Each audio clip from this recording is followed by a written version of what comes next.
Poco has had a roller coaster ride here in India. They started strong with the Poco F1, everyone loved that smartphone. And ever since then, they've stuck to this formula of focusing on only one aspect, that is performance. And this smartphone, the Poco F6, is a prime example of that. It comes for 30,000 rupees, offers great performance while making some trade-offs.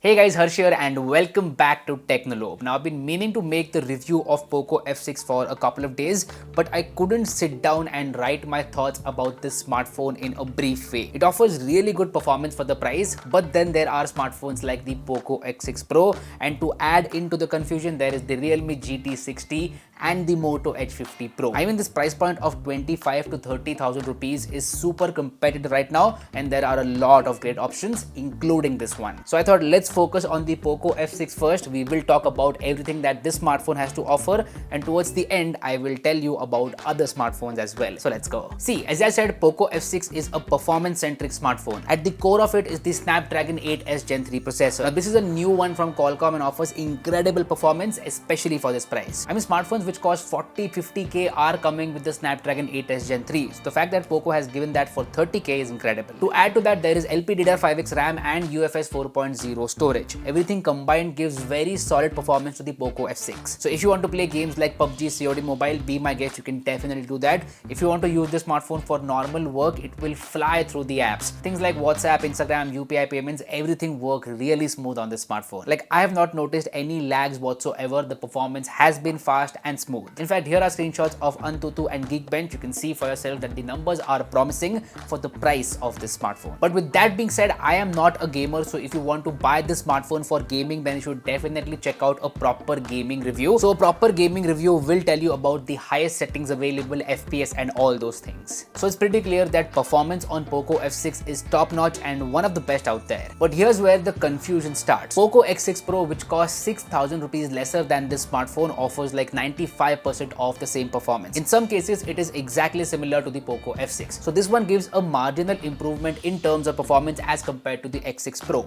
I think that Poco did a great job with the X6 Pro and its pricing. That's why this point has come up. And to add to that, the Realme GT60 has the Snapdragon 7 Plus Gen 3. Even that is performing really well. The numbers are very close to Snapdragon 8S Gen 3. So I think in terms of raw performance, X6 Pro definitely offers more value as compared to the Poco F6. I hope that makes sense. Now, a big part of performance is also software. Poco F6 comes with HyperOS out of the box based on Android 14. That is nice, but it also comes with a lot of bloatware. Like, once I unboxed and set up this smartphone, the experience was really bad. I had to sit for almost 30 to 45 minutes to clean up the entire software, and then my experience was better. And this was a complaint with Realme smartphones as well, but Realme fixed that, especially in smartphones above 25,000 rupees. They removed like 90% of the bloatware and now their software is clean. I think Poco should do the same. Above 25,000 rupees, you have to clean your software. There are no questions about it. Because clean HyperOS is actually fun to use on the Poco F6. As I said, the performance is superb and the software optimization is also good. So I don't know why they have to give so much bloatware. A clean experience would go a long way in terms of the user experience. So performance is great, software is good without the bloatware.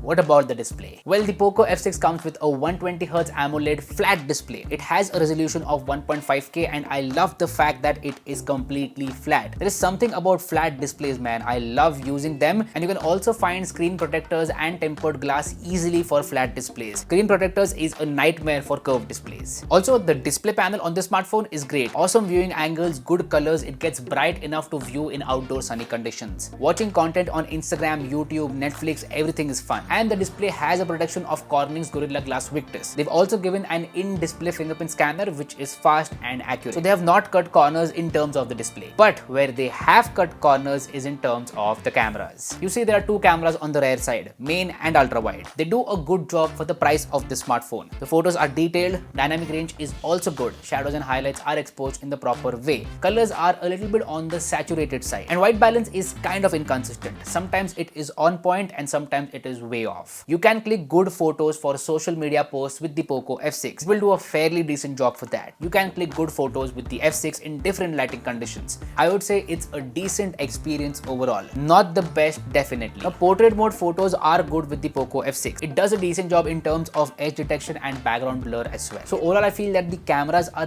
just a little bit behind. They could have improved the processing or maybe given a better sensor, and then the experience would have been just awesome. But I get it. The main point with this smartphone is performance and not camera. So for that, it is good. Alright, this is a very quick front camera video test with the Poco F6. Now this smartphone cannot shoot 4K videos with the front camera, so that is kind of disappointing. It can only do up to 1080p 30 fps. So yeah, that's kind of disappointing. Now this is a very quick rear camera video test. I am shooting in 4K at 30 fps. It does have OIS, so let's do a quick run over here so that you get to know about the stabilization.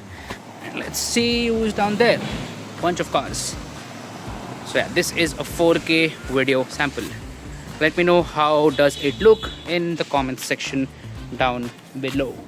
So if you're looking for a good camera smartphone in this price range, then move your focus towards the Realme GT60 and the Moto Edge 50 Pro. Those smartphones have a better camera experience. Moving on to the battery, Poco F6 has a 5000 mAh battery with 90 watt charging. Inside the box, you will get a 120 watt adapter, but this smartphone only supports up to 90 watt charging. As far as the battery life goes, this smartphone lasted me throughout the day with like 25% battery left towards the end of the day. I would call that good battery life. Not great battery life, not best battery life, but good battery life. And that is obviously for my normal use. If you do any sort of heavy gaming or stuff, then the battery will drain faster and probably you'll have to charge it again. But charging speeds are super fast. 90 watt charging is extremely fast. You can charge the smartphone in under 1 hour completely, and that is incredible. Now Poco has also cut corners in terms of the build quality. This smartphone is made completely from plastic back panel, plastic frame, and that doesn't feel good, to be honest. You see, they should have gone with a better build quality to differentiate this smartphone from the Poco X6 Pro.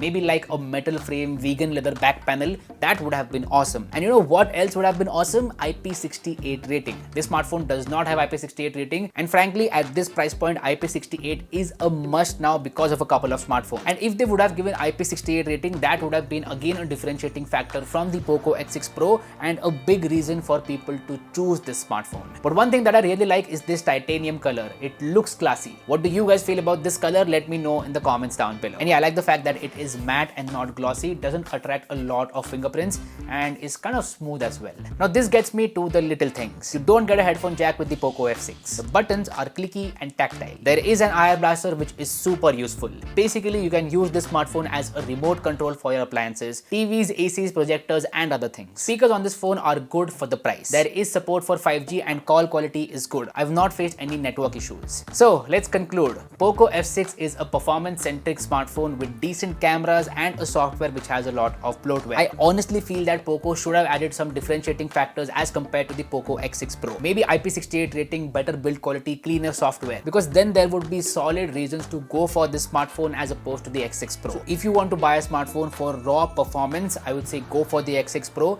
but if you have extra money, then you can go for F6 as well. This one will give you like 5 to 10% better performance as compared to the X6 Pro. So yeah, this was my review of the Poco X6. Do let me know what you feel about this review in the comments section down below. If you like this content, go and hit that like button, and if you found the content worthwhile, subscribe to the channel. It would mean the world to me. My name is Harsh Punjabi, and I'll see you guys in the next one. Bye bye.